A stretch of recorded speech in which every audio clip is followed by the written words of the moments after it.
Symptoms body में आते हैं, जैसे कि नोजिया आता है, वोमिटिंग जैसा हमें फील होता है, विजुअल एरिया जो आईज का पोजीशन, उसके साइड में जो भी एरिया होता है उसमें हमें पेन फील होता है जब हमें माइग्रेन में हम सफर होते हैं। तो माइग्रेन क्या होता है, नॉर्मली हेडेक तो उसे बोलते हैं। आईएचएस के अनुसार 16% प्राइमरी हेडेक क्या होता है, माइग्रेन होता है। धीरे धीरे हेडेक कन्वर्ट हो जाता है माइग्रेन को जब हम उसे ठीक तरीके से ट्रीट नहीं करते। 10 to 20% पीपल नॉर्मल पॉपुलेशन में 10 to 20% सफर होते हैं माइग्रेन में। इसका बहुत सारा कॉजेस होते हैं, बहुत सारे ट्रिगर्स होते हैं, वो हम बाद में बात करेंगे। 15 to 20% पीपल जो माइग्रेन में सफर होते हैं, धीरे धीरे हेडेक उनके अंदर धीरे धीरे माइग्रेन में कन्वर्ट हो जाता है। नॉर्मल जनरेशन में 15 to 20% माइग्रेन में सफर होते हैं। तो माइग्रेन क्या होता है, अगर माइग्रेन का कुछ भी क्यूर हो सकता है, माइग्रेन का कुछ भी हम डायग्नोसिस में क्यूर कर सकते हैं तो अच्छा बात है। मगर यहाँ पे एक चीज क्लियर करना चाह रही हूँ, माइग्रेन का कुछ डायग्नोसिस नहीं होता, कुछ भी क्यूर नहीं होता, कुछ भी मेडिसिन खा के आप माइग्रेन को लॉन्ग टर्म में के लिए बाय बाय नहीं कर सकते। तो हमें क्या करना है, माइग्रेन को प्रिवेंट करके रखना है। कैसे बॉडी में माइग्रेन डेवलप नहीं हो उसे हमें थोड़ा देखना है। तो माइग्रेन कितना नंबर पे होता है, किस केस में कितना नंबर पे होता है, 3 times मोर हो जाता है वुमन में। नॉर्मली हम देखते हैं मैक्सिमम वुमेन सफर होते हैं माइग्रेन इश्यू से। क्यों, दिन भर का टेंशन उनके अंदर रहता है, बहुत ही छोटा कॉज होता है जो कि स्ट्रेस हमारे अंदर आता है, क्रॉनिक होता है, एक्यूट होता है। उस स्ट्रेस के कारण धीरे धीरे उनके बॉडी में हेडेक स्टार्ट हो जाता है, हेड पेन होता है और वो माइग्रेन में कन्वर्ट हो जाता है, जो कि लॉन्ग टर्म उनको सफर होना पड़ता है। 10% पीपल स्कूल एज में, चाइल्ड एज में 10% माइग्रेन में चले जाते हैं। 39 million numbers of people America में एक्सपीरियंस करते हैं माइग्रेन को, जो हेडेक होता है उसमें सफर होते हैं। 50% केस इंक्रीज होता है जिनकी जेनेटिक डिसऑर्डर ही होता है, पेरेंट्स को माइग्रेन है, उनके पूर्वजों को माइग्रेन है, तो आपको माइग्रेन आने की बहुत सारा चांसेस होते हैं, जो कि 50% चांसेस है आपके अंदर आने की। 15 नंबर ऑफ पीपल माइग्रेन में सफर होते हैं। पूरा मंथ में जो डेज होते हैं, पूरा मंथ में हम मैक्सिमम डेज माइग्रेन में सफर होते हैं। तो माइग्रेन एक टाइप का अटैक होता है जो कि हेड के पास में हमें वो फील होता है, ब्रेन के पास में फील होता है। तो माइग्रेन 5 टाइप का, नॉर्मली 5 to 6 टाइप का माइग्रेन यहाँ पे दिखाई जाता है। प्री मॉनिटरी स्टेज जो होता है माइग्रेन का, ये क्या होता है कि फिजिकल और मेंटल एक होता है, हमें कुछ एक फील होते हैं, कुछ पेन लगता है फिजिकली और मेंटली, जो कि हमें ले जाता है क्रैबिंग की तरफ। जब फूड क्रैबिंग हमें होता है, नॉर्मली जब हम weight loss, weight gain, weight management process में होते हैं तो हमें हेल्दी फूड्स का क्रैबिंग लगता है और अनहेल्दी फूड से हम थोड़ा अवॉइड होकर रहते हैं, थोड़ा दूर रहते हैं। मगर यहाँ पे क्या होता है, जब हमें माइग्रेन का प्री मॉनिटरी स्टेज, जब माइग्रेन हमें अटैक करता है, पहला स्टेज में क्या होता है, हमारा मूड स्विंग होता है और हमारे बॉडी में क्रैबिंग स्टार्ट हो जाता है अनहेल्दी फूड्स के तरफ, और हमें डिजीनेस फील होता है, कुछ डिस्टर्बेंसेस फील होता है, इरिटेट फील होता है। 1 to 24 आवर्स तक हमारे बॉडी में ये रहने की चांसेस होते हैं। मिनिमम 1 आवर, मैक्सिमम 24 आवर्स तक हमारे हेड में ये रहता है। पूरा स्टेज जो होता है, 1/3 पीपल यहाँ पे सफर होते हैं माइग्रेन में, जो जिस स्टेज में हमारे बॉडी में मूवमेंट्स ज्यादा होते हैं, स्पॉन्टेनियस मूवमेंट ज्यादा होते हैं और पूरा बॉडी में इफेक्ट रहता है। कुछ हेड पोजीशन में इफेक्ट रहने के कारण पूरा बॉडी में इश्यूज रहते हैं और हमारा ब्रेन का पोजीशन जो होता है, ब्रेन डिस्टर्ब हो जाता है सेकंड और स्टेज में। थर्ड स्टेज जो होता है, हेडेक स्टेज होता है, मेन अटैक स्टेज। हेड एक, पूरा हेड एक हो रहा है या वन साइड एक हो रहा है, तो ये भी माइग्रेन के अंदर जाता है। ये थर्ड स्टेज होता है जिसके अंदर सीवियर पेन, हमारे हेड में सीवियर पेन आता है जो कि कंट्रोल हम नहीं कर पाते, वो सीवियर हो जाता है। और उसके बाद बॉडी में बहुत सारा हम नहीं चाहते हुए भी बॉडी का मूवमेंट बढ़ जाता है, जो कि हमें पेन देता है। उसके साथ साथ वॉमिटिंग जैसा फील होता है। 4 hours to 3 days तक हमारे अंदर ये रहने की चांसेस होते हैं। मिनिमम 4 hours रहता है, मैक्सिमम 2 to 3 days तक हम सफर हो सकते हैं। तो रीसोल्यूशन जो स्टेज होता है, जब हम माइग्रेन होने के बाद, माइग्रेन कुछ फील होने के बाद जब हम स्लिप करते हैं, तो वहां पे क्या होता है, स्लिप के बाद ज्यादा हमारा माइग्रेन बनने के चांसेस होते हैं। और भी बहुत सारे केसेस में माइग्रेन होने के बाद अगर कुछ आवर्स से हमें कुछ रिलीफ मिलते हैं। फिर से जब आते हैं, फिर से हम 2 to 3 आवर्स सो जाते हैं, वहां पे माइग्रेन कुछ टाइम के लिए हमारे बॉडी से चला जाता है।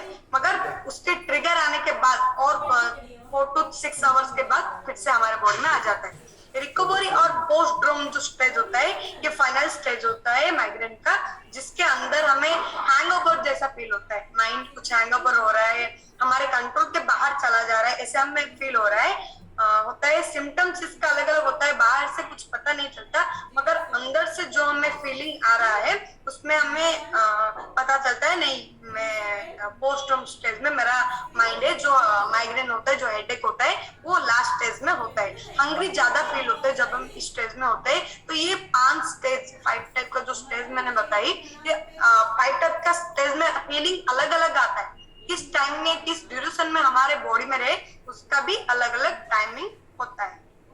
तो और क्या होता है, पहला स्टेज जो होता है इंट्रेक्टल फेज होता है। वहां पे क्या होता है, हमारे जेनेटिक्स तो ज्यादा मैटर करते ही है, हमारे जेनेटिक डिसऑर्डर से हमें माइग्रेन आ सकता है। सेकंड स्टेज जो होता है, वहां पे क्रैम्पिंग स्टार्ट हो जाता है, विजन कुछ क्लियर नहीं होता, फ्लूइड रिटेंशन बॉडी में ज्यादा होता है, जो कि प्री मॉनिटरी स्टेज होता है। और स्टेज जो होता है विजुअल में, वहां पे डिसऑर्डर आते हैं, स्पीच डिफिकल्टीज, बात ठीक से हम कह नहीं पाते, कंफ्यूजन स्टार्ट हो जाता है, नमनेस स्टार्ट हो जाता है थर्ड स्टेज में। हेडेक फोर्थ स्टेज जो होता है, हेडेक में क्या होता है, हेडेक होने के बाद वॉमिटिंग फील होता है, नाउजिया फील होता है, सेंसोरी डिस्टर्बेंसेस, सेंस ठीक से हमें एक्सेप्ट नहीं कर रहा है, या सेंस को हम ठीक तरीके से एक्सेप्ट नहीं कर पा रहे। लिमिटेड एक्टिविटी, कुछ ज्यादा प्रेशर होने के कारण हेडेक भी हमारा बढ़ जाता है। डिजेबिलिटी, बॉडी जितना करने की कैपेसिटी बॉडी का एक्चुअल होता है उससे कम हो जाता है, एबिलिटी हमारा कम हो जाता है। हैंगओवर जैसा फील होता है लास्ट स्टेज में, टायर्ड फील होता है, कुछ भी करने का मन नहीं होता, इरिटेशन वहां पे आ जाता है। लास्ट स्टेज जो होता है, वहां पे क्या होता है, दो साइड में हमें ट्रिगर्स होते हैं, कुछ ऐसे ट्रिगर्स जिसके कारण माइग्रेन हेडेक दिन ब दिन बढ़ते चला जाता है। तो स्टेजेस भी होते हैं माइग्रेन का, किस टाइम में, किस ड्यूरेशन में हमारे अंदर कौन सा माइग्रेन ज्यादा रहता है। तो few hours to few days हमारे बॉडी में प्रोड्रोम स्टेज जो होता है माइग्रेन का, वो रहने के चांसेस होते हैं। 5 to 60 मिनट्स हमारे बॉडी में ओरा टाइप का माइग्रेन रह सकता है।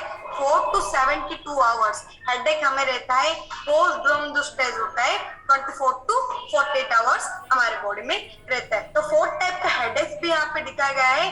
हेडेक्स क्या होता है, साइनस टाइप का जो हेडेक होता है, वो पूरा इस पोजीशन में हमें पेन फील होता है, ब्राउन बोन एंड चिक बोन्स वहां पे हमें फील होता है, उसे हम साइनस हेडेक बोलते हैं। क्लस्टर हेडेक जो होता है, वो पेन हमारे आई के अराउंड रहते हैं, आई के साइड में रहते हैं, उसे क्लस्टर पेन बोला जाता है।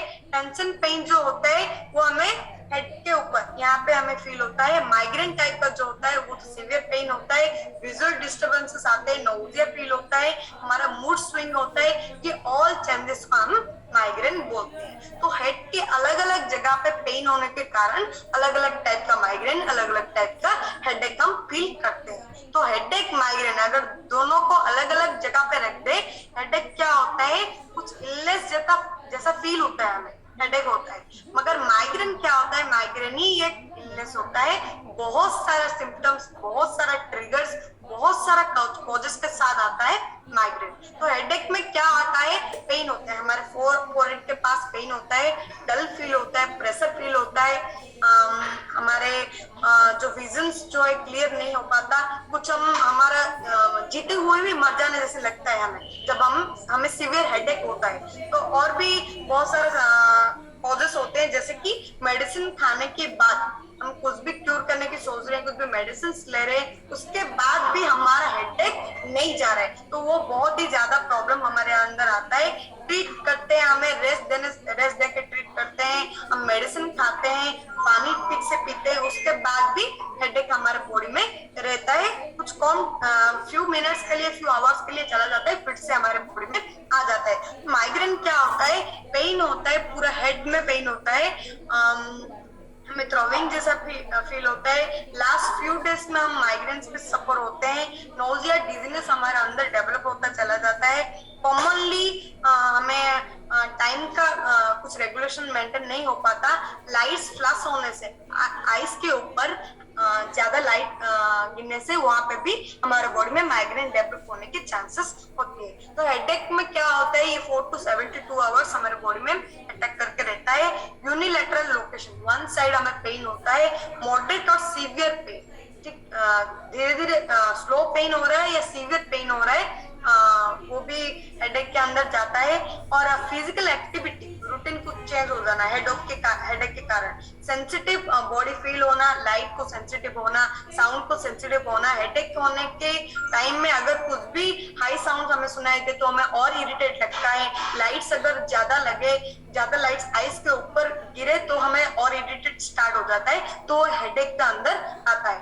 माइग्रेन जो होता है 30 मिनट्स to 7 डेज तक हमारे माइंड में रह सकता है, हमारे हेड में रह सकता है। वो बाइलेटरल लोकेशन होता है, पूरा हेड हमारा पेन होता है। तो हमें क्या करना चाहिए, ट्रिगर्स जो होते हैं उससे थोड़ा बच के रहना चाहिए। सेंसिटिव जो भी जिस भी थ्रू हम सेंसिटिव होते हैं, जैसे कि लाइट को सेंसिटिव, साउंड को सेंसिटिव, कुछ भी खाने को सेंसिटिव, तो उससे हमें बच के रहना है। मॉडरेट या सीवियर पेन यहाँ पे भी हो सकता है।